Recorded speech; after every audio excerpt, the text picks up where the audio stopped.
You're watching DD India News Hour, India's voice to the world. I'm Tanvi Taneja. Our top stories at this hour. Britain to end automatic benefits for asylum seekers under new plans to try to slash irregular immigration.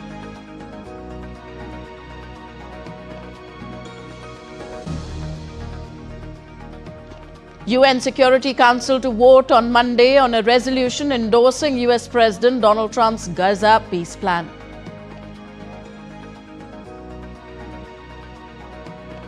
Thousands protest against President Claudia Sheinbaum's government in Mexico as clashes leave 120 injured. And massive Great People's March marks the first big UN climate protest in years.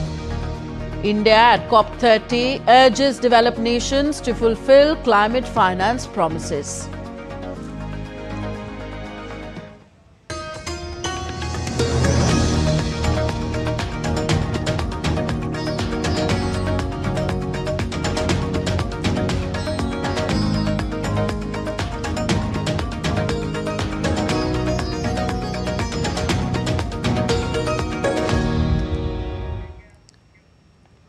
On to news from Europe first. Britain will drastically reduce protections for refugees and end automatic benefits for asylum seekers, the Labour government announced late Saturday, under new plans aimed at slashing irregular immigration and countering the hard right. The measures, modelled on Denmark's strict asylum system, were announced as Prime Minister Keir Starmer comes under pressure from surging popularity for the anti-immigrant Reform UK party. Britain is set to launch the largest overhaul of policy on asylum seekers in modern times, drawing inspiration from Denmark's approach, one of the toughest in Europe and widely criticised by rights groups. The Labour government has been hardening its immigration policies, particularly on illegal small boat crossings from France, as it seeks to stem the surging popularity of the populist Reform UK party, which has driven the immigration agenda and forced Labour to adopt a tougher line. This country has a proud tradition of welcoming those fleeing danger, but our generosity is drawing illegal migrants across the channel. The pace and scale of migration is placing immense pressure on communities. I will end UK's golden ticket for asylum seekers. As part of the changes, the statutory duty to provide support to certain asylum seekers, including housing and weekly allowances, will be revoked. Taxpayer-funded support will be prioritised for those contributing to the UK economy. Length of the refugee status would be cut to 30 months. Presently, those given refugee status have it for 5 years, after which they can apply for indefinite leave to remain in the UK and eventually apply for citizenship. Measures will apply on those asylum seekers who can work but choose not to, and to those who break the law. The Interior Ministry added that these measures will be regularly reviewed and refugees will be forced to return to their home countries once they are deemed safe. Shabana Mahmood is expected to provide further details on Monday about the measures, which the Home Office says are designed to make Britain less attractive to illegal migrants and make it easier to remove them. More than 100 British charities wrote to Mahmood, urging her to end the scapegoating of migrants and performative policies that only cause harm, saying such steps are fueling racism and violence. Polls suggest immigration has overtaken the UK economy as voters' top concern. Asylum claims in Britain are at a record high, with some 111,000 applications made in the year to June 2025, according to official figures. And some 109,343 people claimed asylum in the UK in the year ending March 2025, a 17% rise on the previous year and 6% above the 2002 peak. Tanvi Taneja for DD India. And senior foreign affairs expert Atul Aneja joins us on DD India News Hour. Welcome, Atulji, to the show. In your view, what was it that precipitated this change in asylum policy by the UK? That is to say, what problems is such immigration causing in the UK, or is it more about British politics? Tanvi, I think it's more about British politics, really. And if you see that the pressure which is coming from the Reform Party of Nigel Farage If you see the poll figures, you can see that it's a rising popularity of the far right, as they say in Britain. So partly it is to stem that damage which the Reform Party is causing to the Labour Party.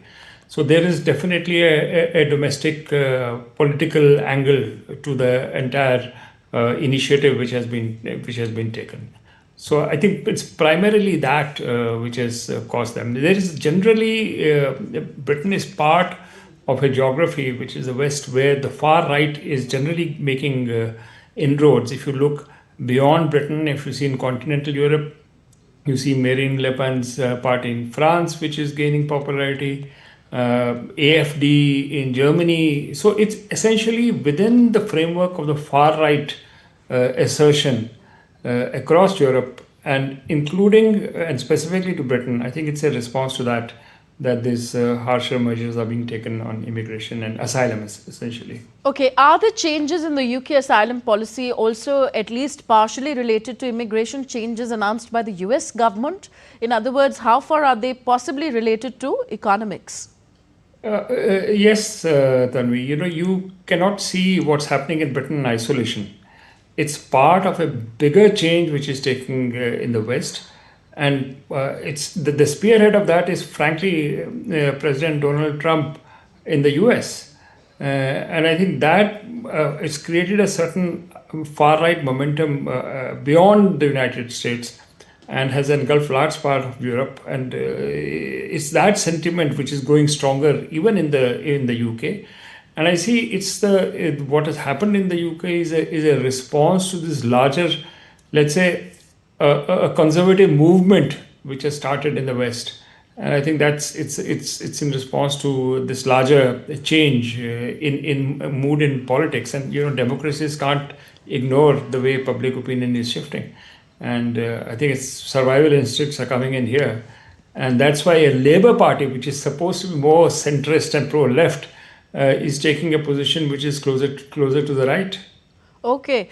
Do you see any grey areas in the new immigration law which could significantly adversely affect asylum seekers? For instance, those who seek work but are unable to get it, and also being forcibly sent home if it is deemed safe by the authorities.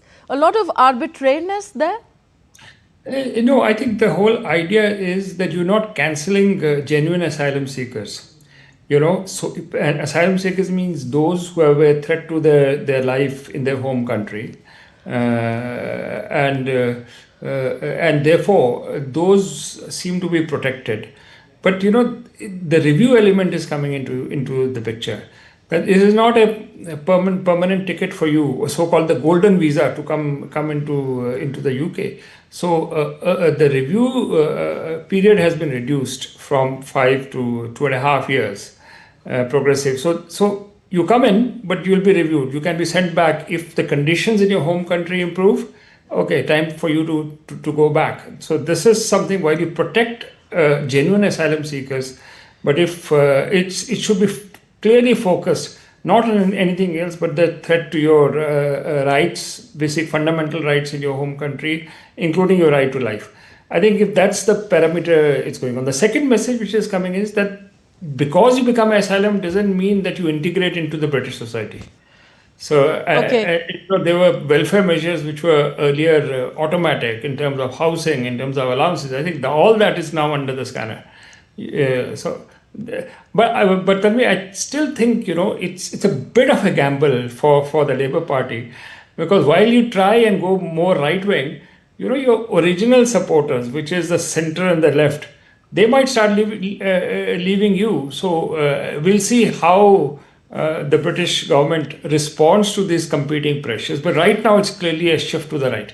As your report mentioned, that there is going to be a further detailing of this on Monday, I think. Yes. And the Home Secretary Shabana Mahmood is going to give more clarity on this. Yes. But it's a reflection of a much bigger movement and a mood which is engulfing the West right now. Starting with Trump, the initial point which you made. Okay. How do you see this law in terms of its ethical implications? Would you call it harsh and unnecessary, as critics and many, over 100 British charities have termed it? I don't think it's necessarily harsh. You see, because if you are a refugee, if you are a problem, then you have to abide by the sentiment and the rules of your host country. And for example, if you can work, you can't be a freeloader. If you can work and you're not doing so, then you're not integrating. You're not. Your focus is not just on saving your basic rights, but you're using this or misusing this particular asylum status to just live without contributing to your adopted country. I think that's not fair. Second thing is also about families coming. There's a lot of.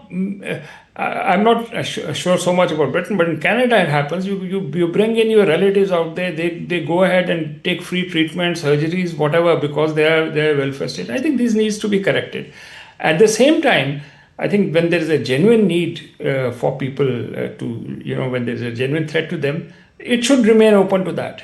To be honest, if you go to today's Britain and if you're traveling in a subway in UK, I think that this multiculturalism has gone a bit too far. I think if you look from a British point of view, Okay. so No, but Atulji, attempt to multiculturalism is fine if you're contributing to their economy, and that is Absolutely. also there in the policy. I mean, as per reports, obviously we'll get more clarity on Monday. But those who contribute to the UK economy can be, given the grant to stay there for longer. Okay. So my question to you is: yes, immigration has become a very voter-centric topic. Of course, that will get you votes, but eventually it's about economics. Absolutely. And I think they made a right decision here that if you're contributing to the economy, earlier your ILR, your status to live for long term without getting citizenship used to be a 5 year. If you're there Yes. 5, you can. But I think they've extended it to 20 years now. That you are there for a temporary purpose. If you prove that you are contributing to the society and to the economy, but it's you got to prove that, and it's going to be 20 years before you get your ILR. Somewhere, I mean, perhaps the 20 years period is too long a period, but somewhere that 5 year rule had to be looked at. Perhaps they've gone overboard, and in a parliamentary democracy, I'm not sure whether 20 years would be the period, but at least the message has gone that you don't go to your adopted country, get long-term visas over there, and yet you create pressure groups within which are away from the mainstream. So, to me, I do see merit in taking a position which protects Britain's core interests and yet strikes a balance with it. Perhaps needs more tweaking, and I think that's where the debate will go. Yeah. And for Labour Party itself, it has to strike that balance. It can't go too far right. And first of all, Labour as a party and lose its own identity and its core base in the centre and centre left. Okay, on a broader level, do you see other European countries following Britain and tightening their immigration laws? And do you also see an overall reverse migration happening from here onwards? Yes, great question. You see, this is what's happening all over. The pressure from the right is coming in, not just the Reform Party in Britain, but the AfD, for example, in Germany. And that's a huge pressure group within Germany now, which is saying that, your asylum policies need to be majorly reviewed because of various kind of social problems which are emerging, including crime rate, etc., and in terms of economy. So so that's the sentiment in Germany. You see the same thing which is happening in France. They're almost to the point of capturing power. So this is a much larger issue. It's not that others will follow Britain. I think your own report said it's Denmark which really set the mark. And what the British law is a derivative of the Danish law. Which has been passed, and there were people from the British Home Office which went to study the Danish model, and and then come back and came out with this particular initiative which we are speaking about. So I don't think Britain is leading it, but it's an overall sentiment. Denmark is already there. If you see Holland, for example, in the Netherlands, you had a right-wing leadership out there till not so long ago.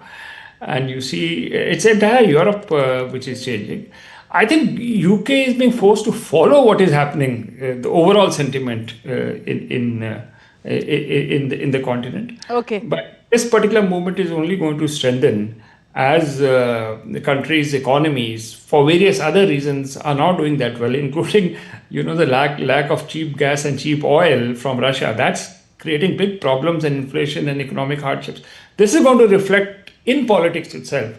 And that political shift, I suspect, is going to be a more right-wing movement in the West in general and specifically in Europe now.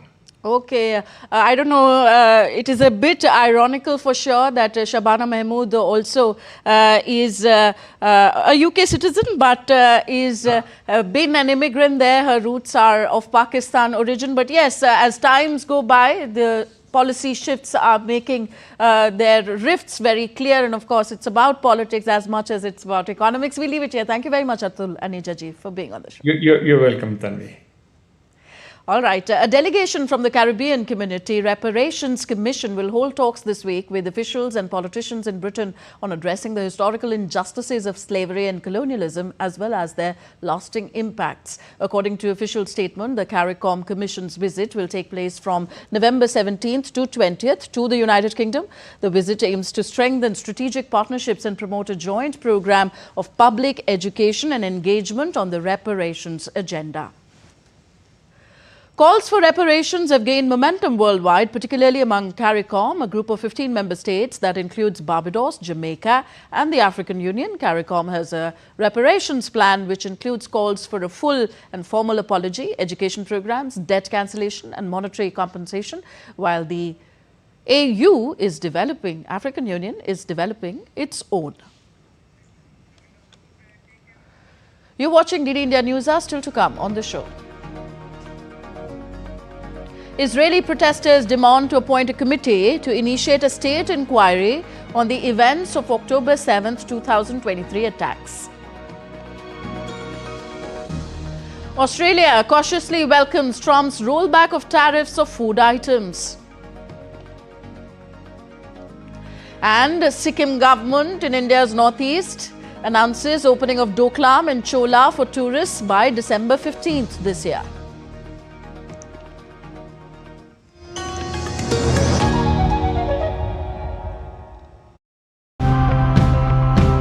When we stop seeing ourselves as separate from the world around us, caring for our planet becomes caring for our own existence. So today, let's meet people who are showing us even small steps can bring about lasting change. I left the teaching job, started protecting palm trees. I began creating awareness among children in schools and colleges why palm trees are important and why we should care about saving them. This habitat develops on its own inside the vortex pool. There's water moss on the walls and here on the bottom.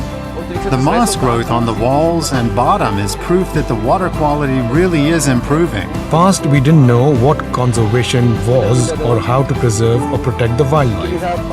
Now, through this restoration site, we are trying our best to carry forward a legacy of protecting the environment.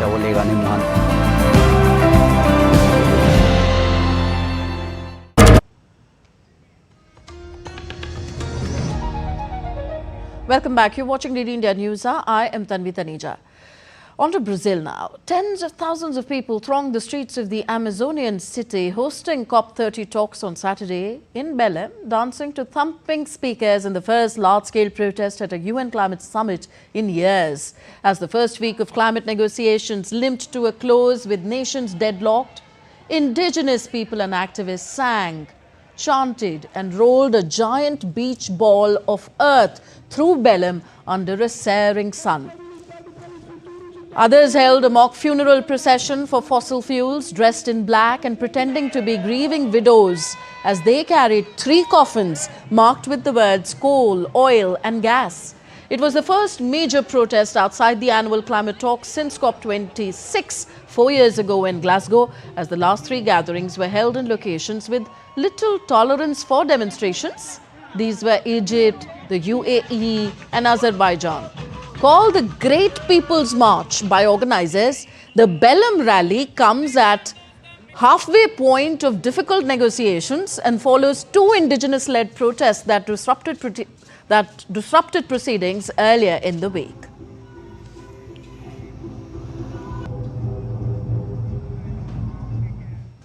India criticized developed countries for failing to meet their climate finance obligations. Speaking on behalf of the like-minded developing countries at the 3rd high-level ministerial dialogue on climate finance at COP13 Brazil's Belém, India said climate finance is a critical enabler of climate action in developing countries. India's negotiator Suman Chandra emphasized the critical need for predictable, transparent financial assistance from developed countries to enable developing nations to meet their nationally determined contributions.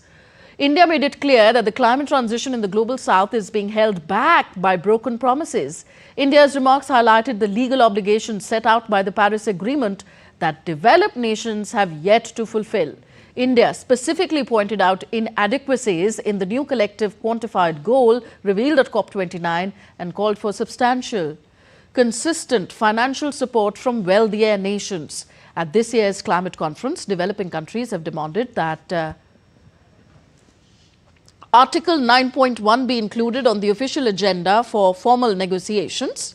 The national determined contributions are national climate plans under the Paris Agreement that set targets to cut emissions and adapt to climate change, guiding global efforts to limit warming to 1.5 degrees Celsius.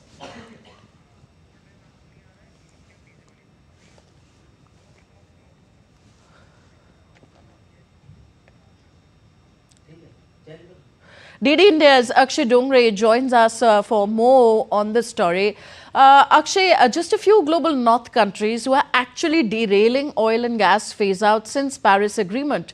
One thing is to be failing to meet the targets, and the other is to actually increase coal and gas production. So why is the global north not on the table when it comes to climate negotiations? Well, Tanvi, it's the same as we have seen in many of the examples where the nations of the developed world, the Western nations, and as we now call them, many of the nations of the global north, have failed to meet their obligations towards the global south as far as the climate action is concerned. Now, the reason for this demand by the global south has historically been because of certain reasons that the global north developed using the traditional fuels, the fossil fuels that have in fact accelerated, climate crisis that is mostly impacting the global south countries. Now, after the effects were evident on the climate of burning these fossil fuels, there was a change towards adapting more green technologies as far as energy efficiency is concerned. But those technologies require a lot of money, research and development, expertise of scientists, and that was essentially held by the global north because those were the countries that developed first, and those were the countries that actually accelerated climate action, and the most of the burden is being borne by the global south countries. So the demand was that the countries that have developed using these fossil fuels, who are now asking the world to stop using them, should share technology for this transition to green energy, that the technology that they are holding, the means that are required for this transition, so that the world can limit the target of about 1.5 degrees Celsius as far as warming is concerned. But all that is going to require a lot of money. The global south countries are already developing. They do not have the means to make this transition on their own, and the countries that are developed have an obligation because they were the first movers in this field to share the technology as well as the resources for this transition required. And mere diktats and demands to transition will not work. That was agreed upon, and certain budget is being set for the global north to share with the global south countries as far as this transition is concerned in various fields, including health, including energy transition and other ways as well, that also include research and development. So it's the obligation as well as the legal obligation for these countries to share it. And since there has been consistent delays by these developed countries in transferring those funds to the countries, there is a roadblock in this transition that is required by the global south countries that are now developing, including countries like India, including countries of Africa, of countries of Caribbean. These are the countries that do need this money for energy, securing their energy supplies, as well as making the transition into green energy so that the world can be defended against the climate crisis that is pretty much evident and is going to impact the global south the most. Back to you. Okay, thank you very much, Akshay, for all those details. Thank you for joining us. Moving on now, the UN Security Council will vote on Monday on a resolution endorsing US President Donald Trump's Gaza peace plan. Last week, the Americans officially launched negotiations within the 15-member Security Council on a text that would follow up on a ceasefire in the two-year conflict between Israel and Hamas and endorse Trump's plan. A draft of the resolution welcomes the establishment of the Board of Peace, a transitional governing body for Gaza that Trump would theoretically chair with a mandate running until the end of 2027. It would authorize member states to form a temporary international stabilization force that would work with Israel and Egypt and newly trained Palestinian police to help secure border areas and demilitarize the Gaza Strip. The United States and several Arab and Muslim majority nations, including Egypt, Saudi Arabia and Turkey, called the UN Security Council to quickly adopt the resolution. Ahead of the UNSC vote, Russian President Vladimir Putin and Israeli Prime Minister Benjamin Netanyahu discussed the situation in West Asia, including developments in Gaza, Iran's nuclear program, and stabilization in Syria over a phone call. Russia circulated a competing draft resolution to the Council members that does not authorize the creation of a board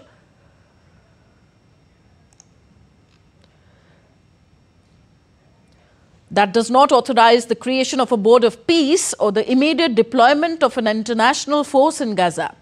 The Russian version welcomes the initiative that led to the ceasefire. It also only calls on the UN Secretary General to submit a report that addresses the possibilities of deploying an international stabilization force in Gaza.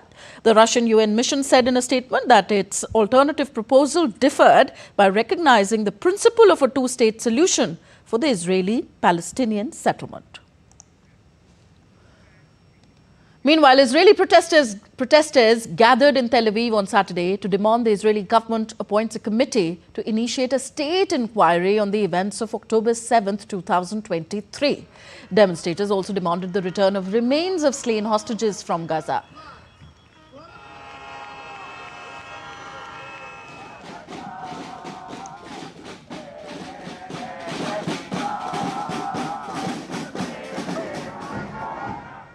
Mexico witnessed widespread protests against the government of Mexican President Claudia Sheinbaum at the Zocalo Square. Youth-led protests were rallied under the umbrella title of Gen Z, referring to those aged under 28. Youth protesters threw rocks at the police in front of the government palace during a Gen Z march against President Claudia Sheinbaum. Thousands of people marched through the streets of Mexico to protest against drug violence and security policies of President Sheinbaum's government. Sheinbaum faces criticism due to several high-profile murders, mainly in the state of Michoacán.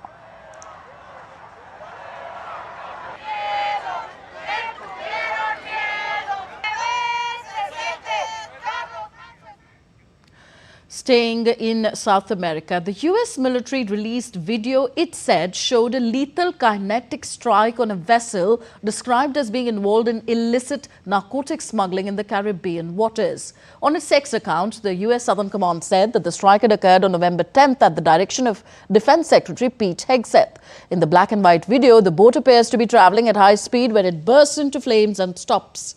The US strikes against suspected drug vessels in the Caribbean and off the Pacific coasts of Latin America have killed dozens of people who President Donald Trump's administration calls drug trafficking terrorists, responsible for thousands of deaths in the United States without providing evidence. Meanwhile, Nicolas Maduro, Venezuelan president, criticized these planned military drills by Trinidad and Tobago, calling them a threat to regional stability and accusing the neighboring nation of allowing its waters to be used for exercises aimed at intimidating Venezuela.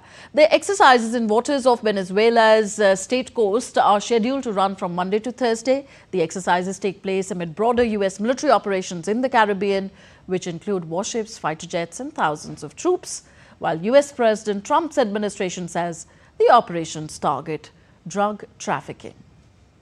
Maduro maintains that these strikes represent a covert attempt to overthrow his government. On to the U.S. now. Hundreds of protesters gathered outside the White House to protest against Donald Trump's policies.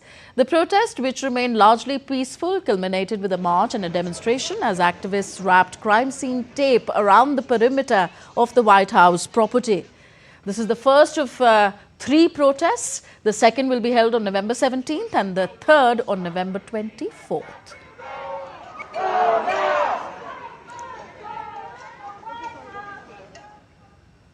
Australia cautiously welcomed President Trump's rollback of his tariffs on red meat while pressing the US to eliminate all tariffs on Australian goods. Trump on Friday removed these tariffs he had imposed on more than 200 food products amid consumer concerns about rising US grocery prices. Australia last year became the biggest shipper of red meat to the US, offering lower prices and lean cuts that the US lacks. Among the various tariffs Trump imposed on goods shipped into the US, he calls some of them reciprocal based on the size of the US goods trade deficit within a given country. Australian Prime Minister Anthony Albanese said his Labour government would continue to advocate for genuine reciprocal tariffs, which would be zero. Foreign Minister Penny Wong said Canberra would keep advocating their position. We welcome the lifting of these tariffs. That's a good thing for Australian beef producers. We maintain a clear, consistent position. We do not support tariffs. We believe in being able to access each other's markets. We think that's in the best interests of consumers as well as of producers. At least 4 people died after 2 migrant boats capsized off Libya's Al Khums coast, prompting rescue operations by the Libyan Red Crescent and local authorities. A boat carrying 26 Bangladeshi migrants sank on Thursday night. Another boat with 69 migrants, including Egyptians, Sudanese and 8 children, also capsized. The Libyan Red Crescent, along with the Coast Guard and port authorities, conducted rescue operations, recovered bodies and followed established procedures. Such incidents have increased recently along Libya's coast as migrants attempt the Mediterranean crossing to enter Europe.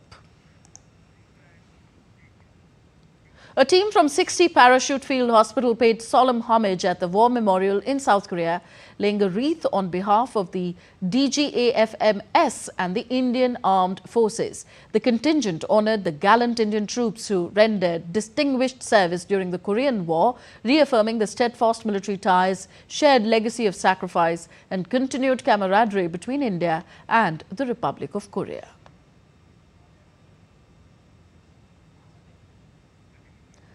Moving on now, India and Bahrain have reaffirmed their commitment to strengthening bilateral ties during a high-level phone call.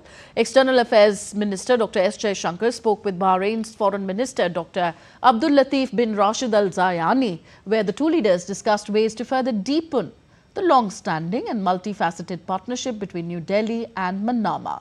Both sides exchanged views on key regional and global developments, underscoring their close coordination on issues of mutual interest.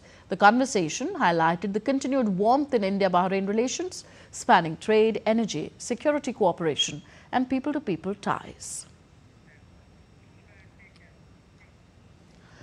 In a major step towards expanding frontier tourism, the Sikkim government has announced that the strategically sensitive sites of Doklam and Chola will be open to tourists by December 15th this year.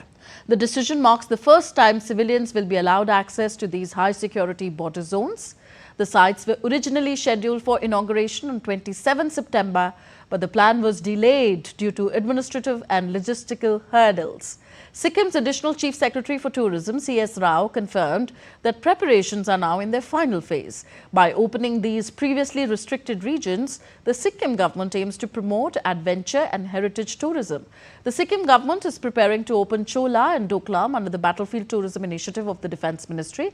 The place is located at nearly 14,000 feet and nearly 70 kilometers away from the capital, Gangtok city. On the other hand, Chola is a must-visit for history buffs, adventure enthusiasts and nature lovers for its captivating landscapes and rich heritage. The Sikkim government and the army are developing these places to welcome tourists by next month, but the government will only allow a limited number of vehicles and bikes daily with specific do's and don'ts instructions while visiting both places.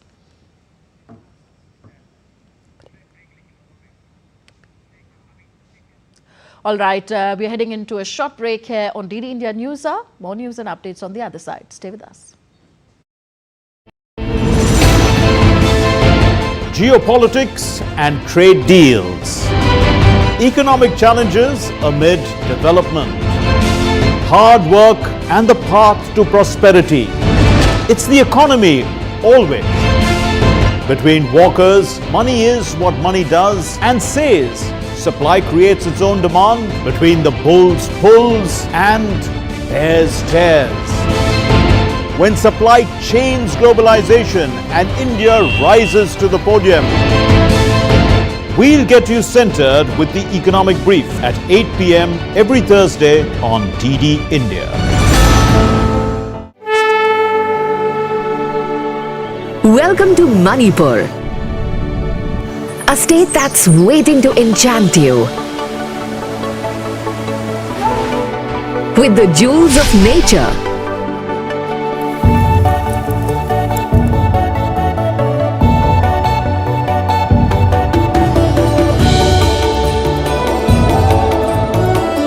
where the love of art and beauty is inherent in people.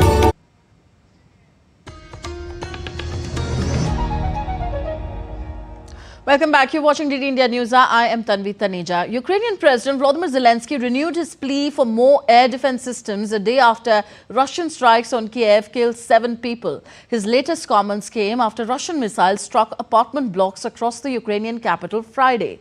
Russia-Ukraine conflict has dragged on for nearly 4 years, with diplomatic efforts to end it failing and fears growing for the country's energy security ahead of a 4th winter of conflict. Ukraine said Russian attacks had killed 4 people in its southern region on Saturday, while it had attacked a Russian oil refinery near Moscow. Ukraine has regularly staged missile and drone attacks inside Russia. Ryazan Governor Pavel Malkov said Russian air defenses had shot down 25 Ukrainian drones over the region during the night. Some weather updates now. Southern California is on high alert as back-to-back storms hit Los Angeles, bringing heavy rain and raising serious fears of flooding and mudslides in wildfire-scarred areas. Forecasters warn that rain sweeping down from the San Francisco region could trigger floods, especially in places damaged by January's wildfires. Nearly 180,000 people have been evacuated as authorities prepare for possible flooding and mudslides. The storms may ease by Sunday, but more rain is expected later in the week.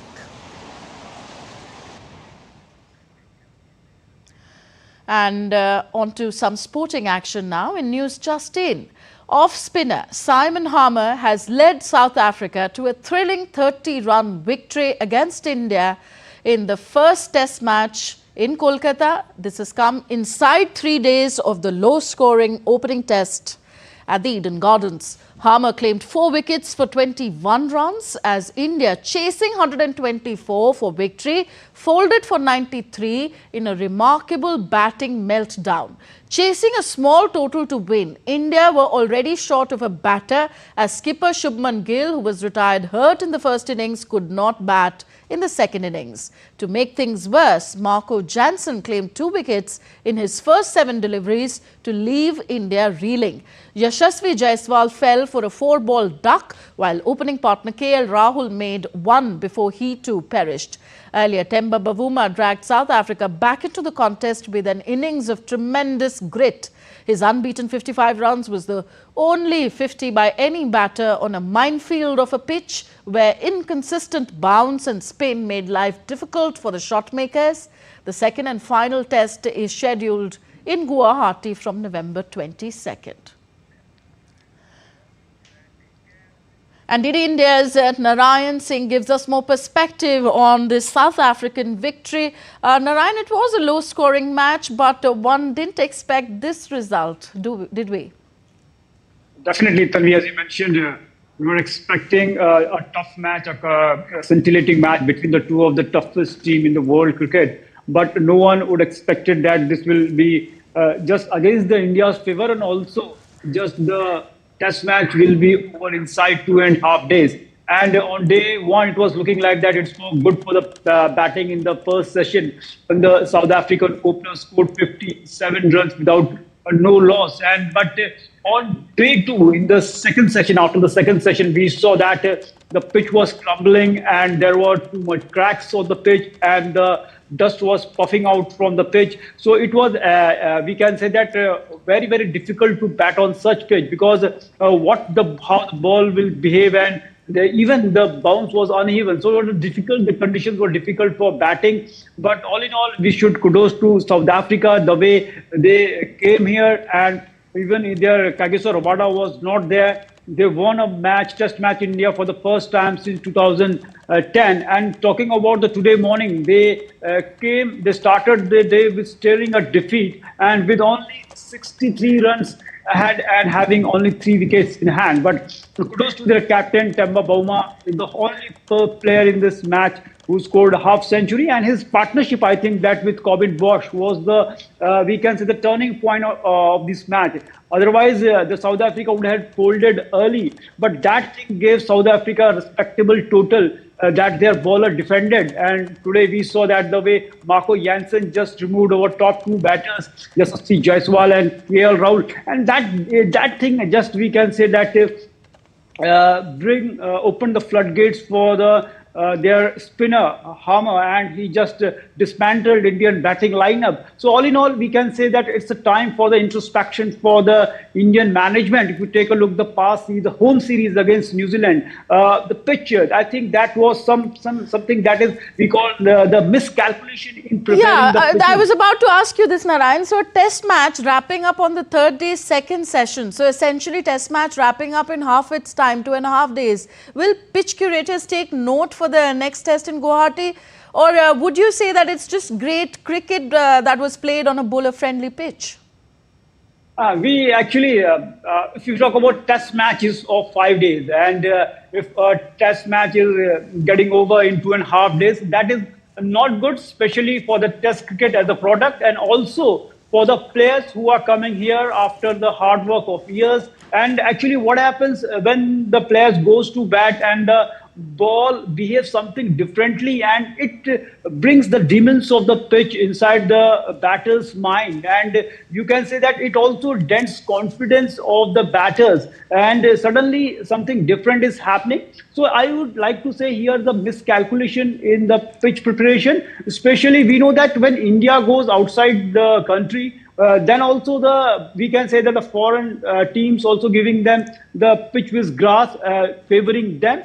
Also, India want to take the advantage of the Indian condition, but when you try to experiment with the pitch, with the we can say the dry pitches especially, then it comes out as a different product. And we saw in the series against New Zealand, where India lost the home series against New Zealand with 3-0 score. That is whitewash for the first time ever in India. And again, we are losing a match against South Africa, which we were, yesterday we headlined that India smells victory. And, Yes. all over we can say that in the media, it was actually. Yes. Even in the morning, yes, we felt that a win was on the cards. But yes, this quick the quick falling of wickets and back-to-back, these ended Indian innings on a sad note. Yes, but the Proteas have registered their first test win in India in 15 years. So yes, they have a lot to look forward to. Tenda, Bavuma and Harmer shining there. We leave it here. Thank you very much, Narayan Singh, for all those updates.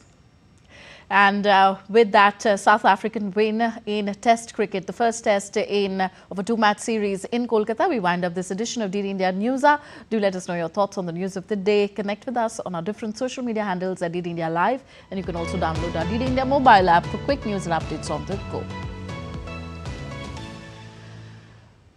We'll be back with more news as it breaks here on DD India. I'm Tanvi Taneja. From all of us here in New Delhi, thank you for watching. Namaskar.